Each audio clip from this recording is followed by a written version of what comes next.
बिस्मिल्लाहिर्रहमानिर्रहीम। टेस्टी। जी हाँ, आज हम बनाने जा रहे हैं बहुत ही टेस्टी फालूदा आइसक्रीम। और इसमें जो भी अज्जा डलेंगे उन्हें हम घर पे ही रेडी करेंगे इंशाल्लाह। और इसमें जो आइसक्रीम यूज होगी आप देखेंगे उसका रिजल्ट इंशाल्लाह बहुत ही क्रीमी होगा। और इसे बनाने का तरीका इंतहाई आसान है। तो चलें मजीद अपना टाइम वेस्ट किए बगैर अपनी रेसिपी की तरफ चलते हैं।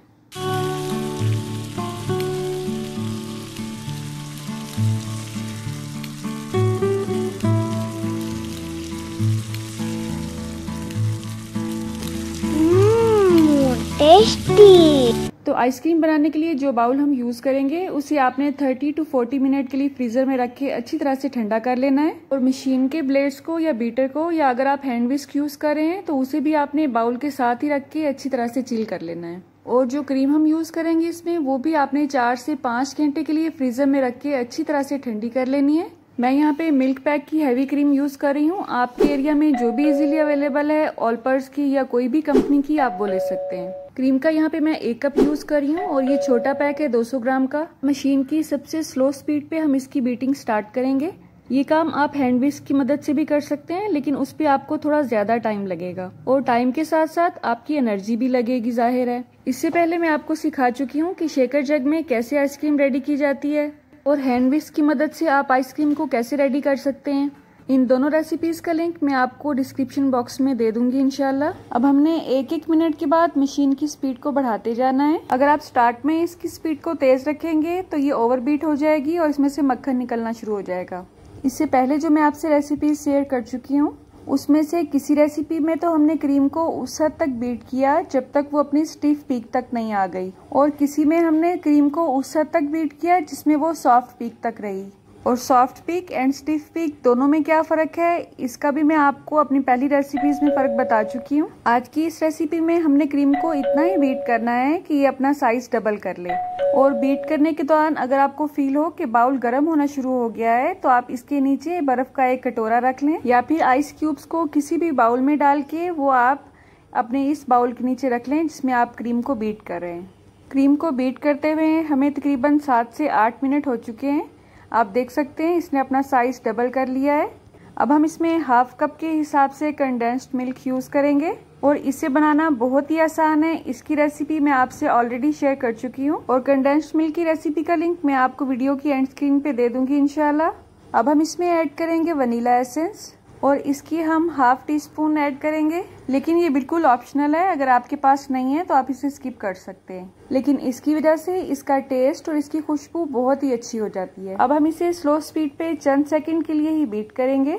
ये सारा काम आप हैंड विस्क की मदद से भी कर सकते थे लेकिन उसमें बीटिंग का टाइम तकरीबन 20 से 25 मिनट होगा। बस क्रीम का यही टेक्सचर हमें चाहिए। अब हम इसके नीचे जो हमने कटोरा रखा है बर्फ का उसे रिमूव कर देंगे। बाउल की साइड पे जो क्रीम लगी है उसे भी इसमें ऐड लेंगे और इसे किसी भी खुश्क एयर टाइट बॉक्स में शिफ्ट कर देंगे। लेकिन इस आइसक्रीम की रेसिपी सिर्फ यहीं तक नहीं है, वीडियो के एंड तक हमारे साथ रहिएगा। अभी इसमें और भी प्रोसेस बाकी है। बॉक्स को हल्का सा टैप करेंगे ताकि इसमें जो भी एक्स्ट्रा हवा है वो निकल जाए और बॉक्स को अच्छी तरह से बंद करने के बाद 2 घंटे के लिए फ्रीजर में रख देंगे। 2 घंटे के बाद इसे फ्रीजर से निकालेंगे और इसे हैंड विस्क की मदद से या किसी भी स्पैचुला की मदद से अच्छी तरह से मिक्स कर लेंगे और मिक्स करने के बाद इसे दोबारा 2 से 3 घंटे के लिए फ्रीजर में रख देंगे। इस बार मैंने इसे 3 घंटे रखे रहने दिया था और आप देख सकते हैं पहले की निस्बत इस बार ये ज्यादा जम चुकी है। पहले की तरह इसे दोबारा मिक्स करेंगे।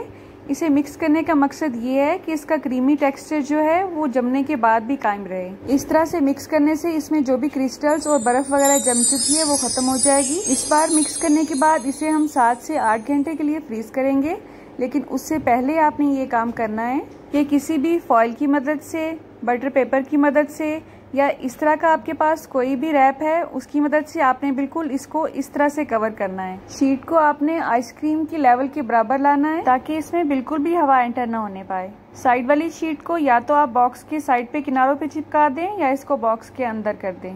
अब बॉक्स को अच्छी तरह से कवर करने के बाद आपने 7 से 8 घंटे के लिए या ओवरनाइट इसे फ्रीज कर देना है। अब हम फालूदा के बाकी अज्जा की तरफ आएंगे और पैन में लेंगे 2 कप पानी। मैं यहाँ पे मेजरिंग कप्स के हिसाब से पानी डाल रही हूँ।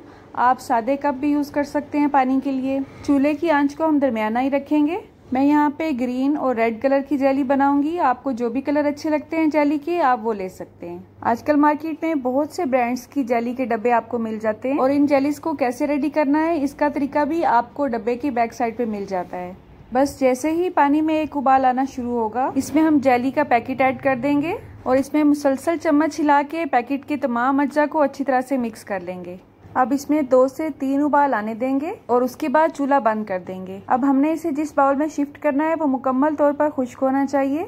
जब ये बिल्कुल रूम टेम्परेचर पे आ जाएगा तो आपने इसे 1 से 1.5 घंटे के लिए फ्रीजर में रख देना है। लेकिन अगर आप इसे फ्रिज में रखना चाहते हैं तो सेट होने में इसे तकरीबन 3 से 4 घंटे लगेंगे। जेलीज के अलावा इसमें तुख्मे बलंगा या तुख्मे मलंगा ऐड करेंगे।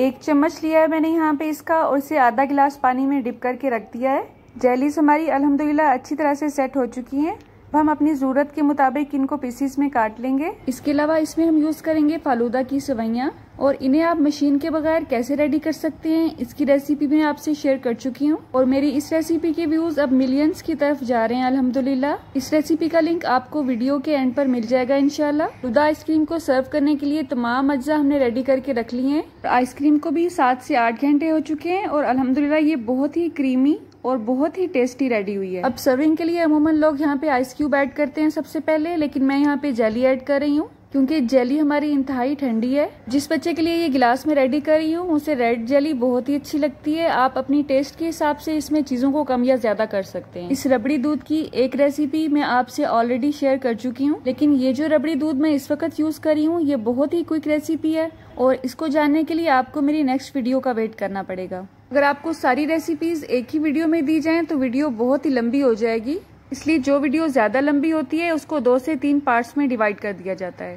अब इसको मजीद टेस्टी और ब्यूटीफुल बनाने के लिए इस पे रेड सिरप डालेंगे। यहाँ पे मैं जामे श्री ऐड कर रही हूँ। आपके पास अगर रूह अफ़ज़ा है तो आप वो भी ऐड कर सकते हैं। यहाँ पे मैं ग्रीन सिरप इलायची का शरबत ऐड कर रही हूँ। आपके पास कोई सा भी सिरप है ग्रीन आप वो ऐड कर सकते हैं। और पिस्ता और बादाम के बगैर तो फालूदा का मजा ही नहीं आता है। अगर आपको मेरी आज की ये एफर्ट जरा सी भी अच्छी लगी हो तो वीडियो के राइट साइड पे जो लाल रंग का सब्सक्राइब का बटन है उसे दबाना मत भूलिएगा। और अगर आप ऑलरेडी मुझे सब्सक्राइब कर चुके हैं तो एक शेयर तो बनता ही है। मेरी वीडियो को उन लोगों से जरूर शेयर किया करें जो हमेशा आसान और नई रेसिपी सीखना चाहते हैं। अल्लाह आप सबका दस्तरखान सजाए रखे और हम सबको सेहत और ईमान का रिज़्क़ अता फरमाए। मेरी नेक्स्ट वीडियो तक अल्लाह हाफिज।